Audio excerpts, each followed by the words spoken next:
Welcome to the Politics of Everything. I'm Amber Daines, your host and podcast producer. This is a half hour of power, a podcast dropping every week where I unpack the politics of everything, from money to motherhood, nutrition to narcissism, startups to secularism, the environment, quality, and much, much more. Our guests are seasoned in the field or topic of their choice, even if you've not heard of them yet. This is a non-partisan show. So while I love exploring varied views and get a buzz from a healthy debate of ideas, this is not a purely blue, white, green program. Please subscribe, tune in and enjoy the politics of everything. Body image is a topic rife with expectations, taboo, nuance and even debate. Nikki Parkinson is here today to discuss just that. Her career path of journalism, fashion writing and design makes her an ideal expert for this topic. And that's because at the core of everything that former journalist Nikki does in her second life as a blogger, author and now fashion designer has been aimed at helping women find their confidence through the clothes that they wear and the life they lead. The 54-year-old jumped out of her 20-year journalism career in her early 40s, became one of Australia's pioneers in blogging and then influencing way before Instagram was even a thing. Over the past decade and a bit, she's built Styling You, an organic, highly engaged community of Australian women aged 35 to 55, women who have often felt ignored by the traditional fashion industry in an era when more than ever, women in their 40s and 50s are looking for inspiration on how to dress and feel confident for their work and play lifestyles. As a blogger and influencer, Nikki has represented national and international brands. And a couple of years ago, she launched her own fashion label, Styling You the Label, offering Australian-made, non-boring wardrobe basics designed to simplify a busy woman's wardrobe. Styling You the Label is the first label globally to feature a model for every size that it stocks, making it easier than ever for women to buy clothes with confidence online. And size diversity is only the start. The label features women of different ages, heights, colours, beliefs and ability because it values women and who they are. Nikki wants women to feel seen and included when it comes to shopping for clothes that they want to wear. And it's great to have her on the Politics of Everything to discuss body image. Welcome, Nikki. I'm so excited to be here, Amber. Thank you. Well, you sound like the perfect person to be chatting about all of this. But I am curious, did you always want to be in fashion and journalism? What were your early career ambitions and did you end up there? Oh, my goodness. Really quite weird. I've actually been thinking about this a lot lately, but I come from a family of teachers on all sides. And so it's often that's what you think about when you're a kid. You go, well, this is all I know. This is what my parents do. So I always had teaching on my radar. And then strangely, the same parents who inspired me to become teachers tried to veer me away from that. You didn't get a lot of guidance back in the days. We're talking the 80s here. And I remember the guidance counsellor going, oh, you're good at English. Why don't you do journalism? And I went, oh, okay. I remember those wheels that they used to have in the careers room at my high school. And it was like, yeah, your interest is this and therefore these are the things. And there's probably only about half a dozen things per skill set. Yeah. It was very narrow.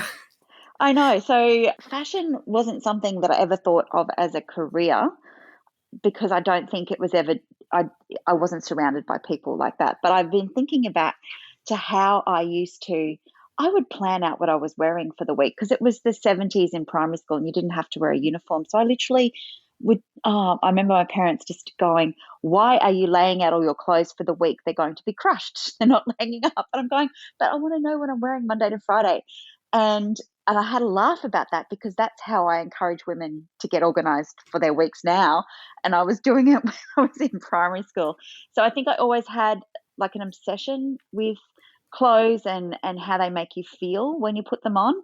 But in terms of career, it was never something I kind of just fell into that or championed it. When I was a journalist, I put my hand up to kind of do the fashion writing, and then I ended up editing the magazine at the paper I worked at. So I kind of just put myself in that position because I was interested in it. Yeah. Which is often the best way to end up in a Yeah, career if you follow your correct. interests and your passions. Yeah. So, body image seems to remain something that we all have to manage as individuals, whether we work in the industry that you have or not. How have you viewed the matter, and has it changed over the time? Like, I know we use more realistic models in shoots, and influencers, are on social media trying to seem more diverse for both men and for women. But have things really shifted a lot in your experience, or is it just some brands are doing it, but most are not? Some brands are doing it, most are not. And I think if we want to unpack it a little bit, particularly women in their 40s, 30s, 40s, 50s, we have got layer upon layer of diet culture underneath everything that we feel about our body. I know very much that was what I was surrounded by growing up. And it's hard to really switch that off. And this is why I don't blame the external media all the time. It is something that we kind of grew up with generationally, but I think there's key people and key players now trying to unpack that and get us to think that we don't have to think negatively about our bodies every second of the day. But it's a work in progress. I say that, you really have to flip those thoughts around when you start to have them, because it's not so much what we're shown, it's what we've kind of been brought up to believe. Absolutely. Look, I think things like the rise of clean eating and lots of the diets like paleo and keto diets, which a lot of people in my atmosphere have been on or still are on, have become accepted as mainstream. And while the goal seems to be this image of health, but weight loss is often at the heart of the marketing of it. So for men and for women, I'm saying not just for women. And I feel like a lot of men that I have in my life that, might be in their 40s and 50s are sort of being lured as a long-term, way of life. But they almost get that orthorexia, which, is that sense of, either over exercising or dieting to extreme where you can't stray from it. So how can we combat these more diverse predictions of a healthy body when it's not just clothes, but other areas, I guess, of body image, which are really fueling these messages of what it is to be healthy and I guess the restrictions that we place on ourselves?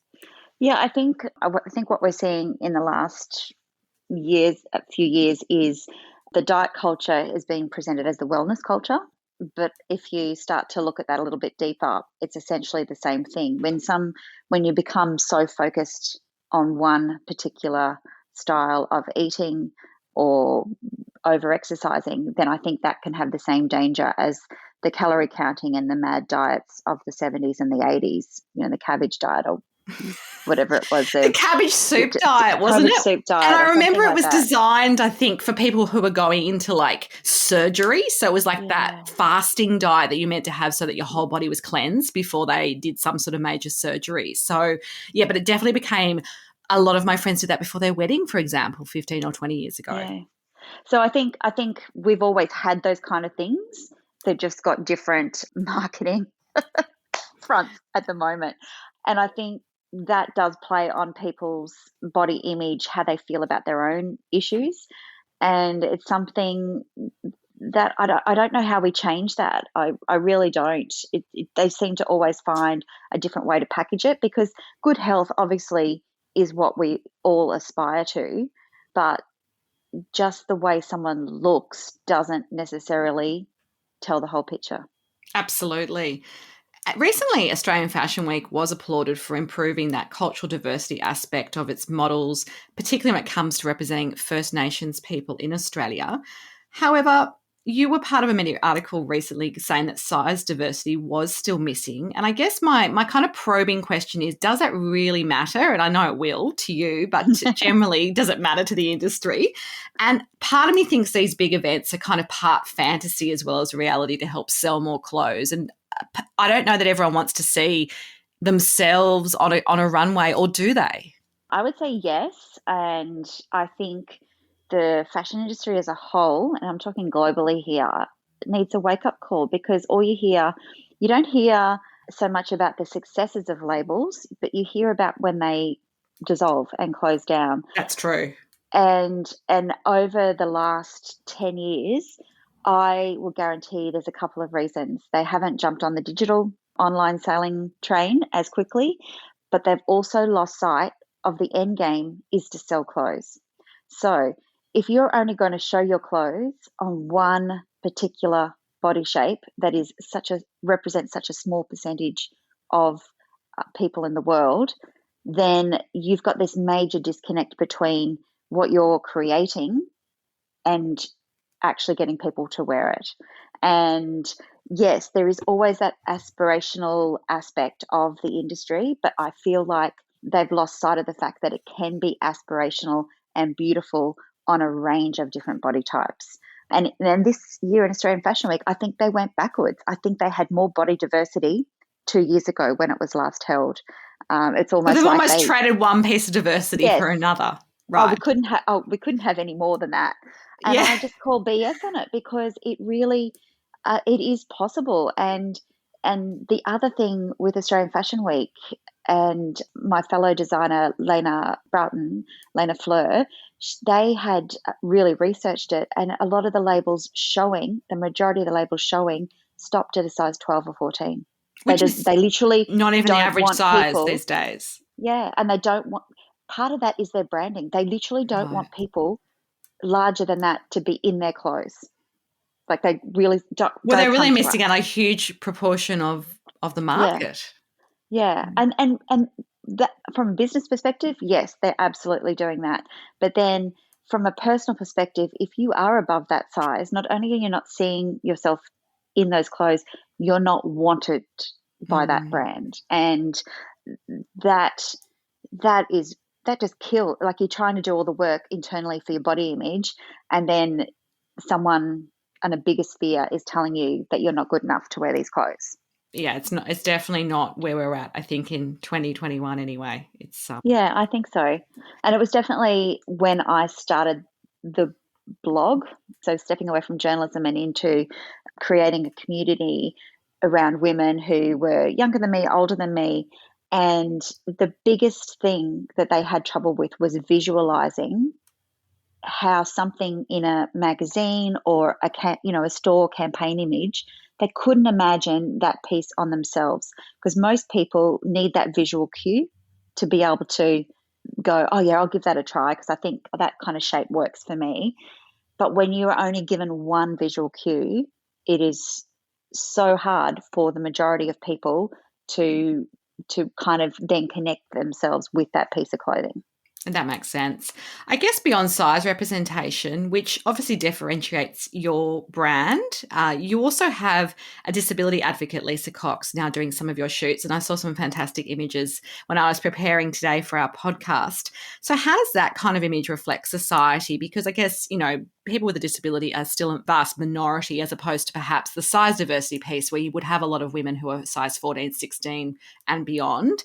So is there a risk that it can be seen as tokenistic and a little bit just, and a bit of an attention-seeking exercise? I mean, how do you make it seem authentic in your brand? I mean, do you actually have people with a disability buying your clothes? Was there a call for this? What made you move in this direction?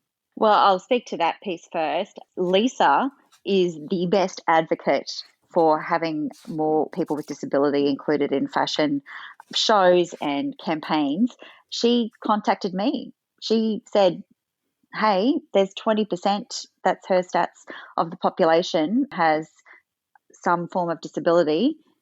You should be showing that as well. And I'm going, okay, I'm just a startup brand, and size diversity was the first thing I needed to do. I wanted to be able to give visual cues for every size that we sell. And then I went, yep, that's great. And I said, Lisa, well, now that you've said it, you're going to have to come on board. So, and the same happened with our beautiful Muslim model who also does campaigns with us, Pfizer. She said, it's a big population, love to be involved. So when people reach out to me, I go, okay, well, let's look at this and how can I make that work? The same with including women of colour. Every step of the way has not been a strategy to be tokenistic or to be seen as tokenistic. It's actually been to be inclusive. And I've learned from the women who I've incorporated into my campaigns just how important and amazing that is for their wider community to be seen like this. And you can get accused of being tokenistic, but where does it start? If you don't start by having an overall strategy of inclusion, how do you make that You not can't look make the changes tokenistic? unless, I You guess, can't. You someone can't. does it, right? You've got to start. Yeah. You've got to start. And so when I started, I definitely wanted the 6 models. We're going to 8 sizes in August, so we'll have models from size 6 to 20. But I wanted those size models covered off, so people could literally pull out their tape measure and match measurements to the models, see the different heights. And then I want, how can I, because obviously we're a startup business, so that's a huge cost. How can I then grow that diversity piece even more? Because as a core value of my own personally and our business, we want to be leading that way and show the bigger brands that it doesn't have to be tokenistic. It can just be part of the DNA. Fantastic. Well done. And I'm sure there's lots more in your strategy, which has yet to unfold. So we'll have to watch this space. Changing tack a little bit, social media has obviously risen in our careers. It wasn't always in our careers in the early days. I'm a little bit younger than you, but, definitely when I started off as a journalist, it was, I think we just had the World Wide Web and lots of fax machines. And that was my newsroom. And a computer I think I shared with somebody. We didn't even all have desktop computers of our own. No. I had a phone and a notepad. I think that was my weapon. But a desk phone too, not even a mobile phone. But social media, in some ways, look, it has expanded the opportunity for lots of people to become influencers and, I guess, writers and bloggers and so forth.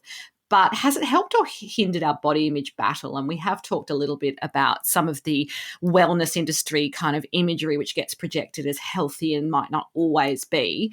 But I recall those glossy magazines of the 80s, 90s and 2000s. All the models got thinner and thinner each season. And there was some backlash at the time that I recall. But there wasn't enough to spark loads of change, at least for many years. The clothes still sold, the magazines still ran the shots with, the skinniest person on the cover, and the top-end fashion houses still had those models for many years, often with the ribs and the hips sticking out and the jawbones and so forth. Do you think social media has allowed that to sort of just be blown up, or is it because magazines don't really exist anymore? I mean, how do you view that in terms of body image? It's a chicken and egg, isn't it? Because the rise of social media and the internet accessing information differently kind of happened at the same time as magazines were declining.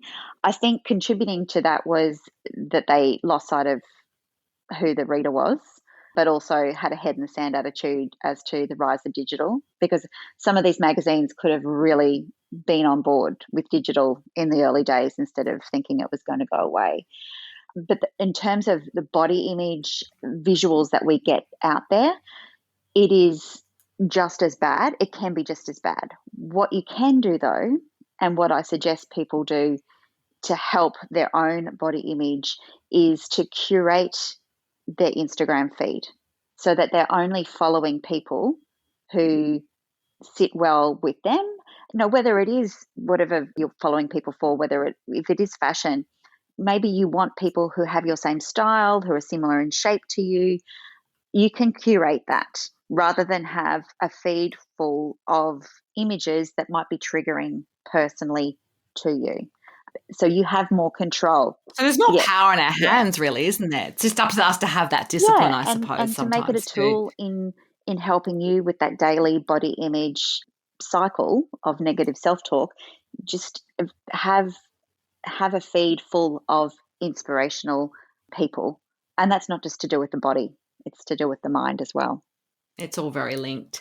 So I'm always a big believer that most people have got to where they have in their business and career because they've had some great mentors. Are there one or two that have stuck out for you, and what have they taught you about life, business and success?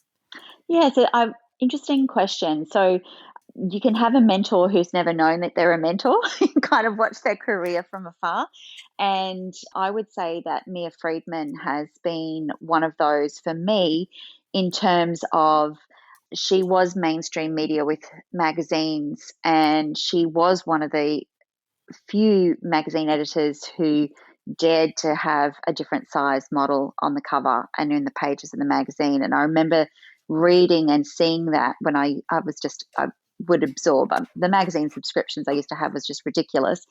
And that was really good. And so watching her career trajectory when she moved over to digital and blogging, and then obviously the juggernaut of a media stable she's created today with her husband, that has been inspirational to watch, because it is always, my whole career, it's always been about being nimble, being ready to pivot, to adapt, to embrace new technology.